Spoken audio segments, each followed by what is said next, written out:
맥북 프로, 아프로, 고프로, 익스트림 프로, 에어팟 프로, 아이폰 프로, 자기야 화 프로.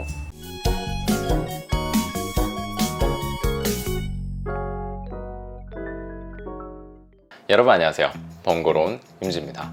한동안 애플의 아이폰에는 혁신이 없었다고 생각합니다. 딸깍거리거나 위아래로 슬라이딩되는 형태적인 변화에만 감동하던 시절에 갑자기 나타난 아이폰 3GS는 하드웨어가 아닌 소프트웨어의 중요성을 절실히 보여주던 스마트폰의 발전에 한 획을 그은 제품이었습니다. 아마 아이폰이 등장하지 않았다면 우리는 지금 핸드폰이 얼마나 그로테스크한 동작으로 꺾이는지에 대해 대결하고 있었을지도 모릅니다. 저는 아이폰 A 플러스까지 계속해서 아이폰만을 사용했었습니다. 하지만 다음 아이폰으로 넘어가려는 저를 막아선 건 삼성의 갤럭시 S10이었습니다. 3개의 트리플 카메라와 전후면 심도 센서로 인한 카메라 성능은 앱 등의 등을 터뜨리고 무한한 우주 공간인 안드로이드 갤럭시로 저를 인도하였습니다. 새로 나온 아이폰 11의 유출 렌더링을 보았을 때도 큰 감흥은 없었습니다. 오히려 반감이 더 높아지고 있었죠. 그런데 기생수 마냥 제 몸속에 오고 말았습니다. 뭐가요? 뇌이징이요. 통유리를 깎아서 뒷판을 만들었다는데 얼마나 고생했는지 한번 다독여주고 싶고, 천진반처럼 하나 더 생긴 눈으로 세상을 넓게 볼 수 있다는데 평생 살면서 제가 눈이 3개인 순간은 없을 것 같기 때문에 저에게 없는 제3의 눈이 궁금했습니다. 그리고 구질구질하니까 더 말 안 하겠습니다. 진심으로 안 살려고 했는데 갖고 싶어졌어요. 아마도 사과 속 애벌레에 감염된 것 같습니다. 스마트폰은 외국에서 사기 싫다는 핑계로 잘 버텼는데 이놈들이 AS까지 2년으로 박아놓고 정발을 시켜버려서 어쩔 수 없이 신청했습니다. 물론 사전 예약 기간은 당연히 지나서 아무런 혜택이 없었지만 가성비를 따질 제품이 아니기 때문에 후회는 없습니다. 조금 늦은 감이 있지만 2주 걸려 도착한 아이폰 11 프로 스페이스 그레이입니다.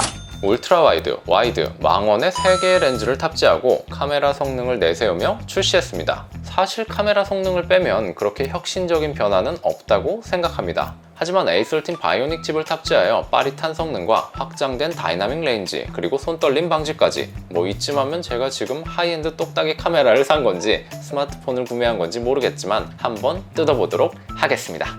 패키지는 역시 심플하고 프로의 색상 검정색을 패키지에 사용했습니다. 이제 언박싱에 칼을 사용하는 건 감성이 아닌가 봅니다. 슬슬 지름신의 칼이 설 자리가 없네요. 그럼 잡고 촥 뜯기 전에 이렇게 패킹을 하면 정말 티 안 나게 잘 패킹한다는 가정하에 리패키징을 해서 다시 유통이 가능할 것 같다는 생각을 킹리적 가심으로 해봅니다만 아니겠죠? 근데 왜 바꾼 걸까요? 이런 번거로운 생각을 하지 않기 위해 비닐을 벗겨냅니다.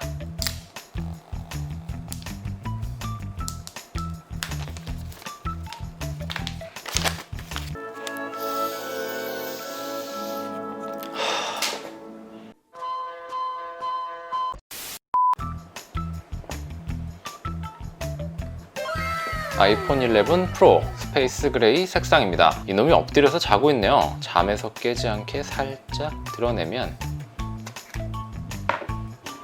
품고 있던 사용 매뉴얼과 스티커가 들어있고, 스티커가? 쓰지는 않을 텐데 스티커가 안 들어있네요. 는 페이크. 네, 스티커가 들어있고, 라이트닝 단자 전용 이어팟과 이번에는 프로의 자존심을 지켜주려는지 드디어 타입C 규격을 사용하는 고속 충전기와 타입C2 라이트닝 케이블입니다.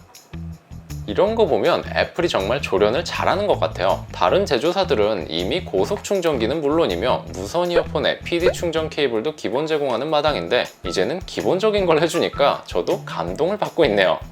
이걸 공짜로 받은 것도 아닌데 말이죠. 지금 분명히 도핑 테스트하면 양성 나올 수도 있어요. 이성적인 판단이 잘 안 나오네요. 아이폰, 아이패드의 디자인이 바뀌었지만 그래도 변하지 않는 걸 하나 꼽자면 바로 이 이젝트 핀입니다.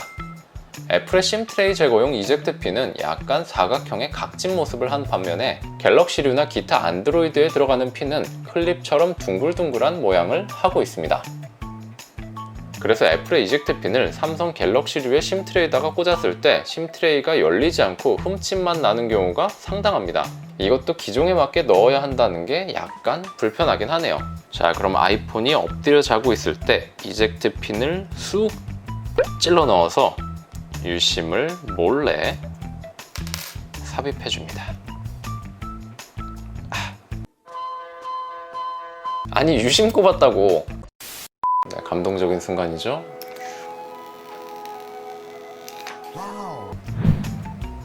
아무튼 전원을 켜면 이 영롱한 사과가 이전 시리즈와 동일하게 노치는 그대로이고, 슈퍼레티나 XDR 디스플레이 이름답게 해상도는 2436에 1125, 무슨 2431 1125 옮기는 이사짐센터 전화번호 같네요. 458ppi에 200만 대 1의 명암비, 일반 800니트 HDR 1200니트의 밝기에 고퀄리티 디스플레이를 제공합니다. 애플 제품이 마음에 드는 건 맥이든 폰이든, 폰을 맥이든, 무슨 외국 사람 이름 같은데? 폰을 맥이든. 애플 제품은 하드웨어적인 스펙을 떠나서 공통적으로 디스플레이의 캘리브레이션이 잘 되어 있습니다. 쨍하면서도 선명한, 그리고 왜곡이 적은 디스플레이로 균일성을 가졌습니다. 디자이너들이 맥을 사용하는 이유 중에 하나로 꼽히기도 합니다. 물론 지금은 겉멋도 한몫하고요. 측면은 스테인리스 스틸로 사실 별로 감흥이 없어요. 그럼 후면은 이번 감성뽕의 핵심 무광 솔리드 글래스입니다. 그전 시리즈들은 알루미늄 바디 혹은 유광 글라스였는데, 유광 글라스와 알루미늄 바디를 잘 섞어놓은 무광 글라스가 굉장히 멋있습니다.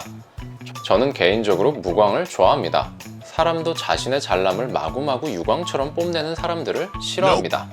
은은하게 있는 듯 없는 듯 풍기없는 잘남의 냄새를 좋아합니다. 이런 변태 같은 이유를 뺀다면 사실 지문이 잘 안 묻기 때문입니다. 단순하죠? 카툭 튀는 요즘 폰들이 한 번 노출이 어렵다고 이제는 무슨 자신감인지 다들 튀어나와 있어서 툭튀에 대해서는 이제 무뎌졌습니다. 그런데 항공포증을 일으킬 수 있을 만한 카메라 군집은 아직 낯설지만 아이덴티티라고 생각하니 뇌이징이 완료되었습니다. 사실 뇌이징이 끝난 지금도 아이폰 11의 2개의 카메라가 더 예쁜 마지노선이라고 생각합니다. 카메라를 계속 보다 보면 라면을 끓여 먹고 싶은 건 무슨 심리인지 모르겠는데, 마감은 역시 애플답게 고급스럽습니다.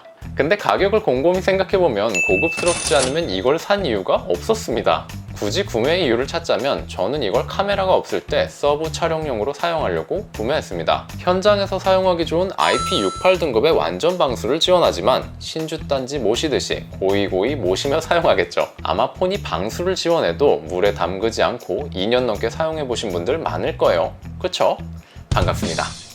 잠깐 제 마음속 왕자를 갤럭시에게 내줬었는데 아이폰이 다시 실세를 거머쥘 수 있을지 실제로 꾸준히 사용해보면서 그렇게 내세우던 카메라 성능과 전체적인 장점과 단점에 대해서 알아봐야겠습니다. 네, 조금 늦은 감은 있지만 함께 간단하게 언박싱 해보았는데 어떠셨나요?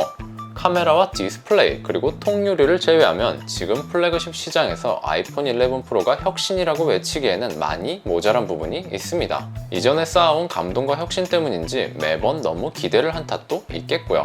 그래도 소유하고 싶은 제품임에는 틀림없다고 생각합니다. 현재 국내의 아이폰 시리즈와 에어팟 프로의 주문량이 엄청나게 밀려 있어 많은 분들이 발을 동동 굴리고 계신 걸 생각하면 저만 그런 건 아닌 것 같네요. 네, 지금까지 번거로운 임지였고요. 저는 다음에도 유익한 영상으로 찾아뵙도록 하겠습니다. 그럼 또 봐요. 안녕.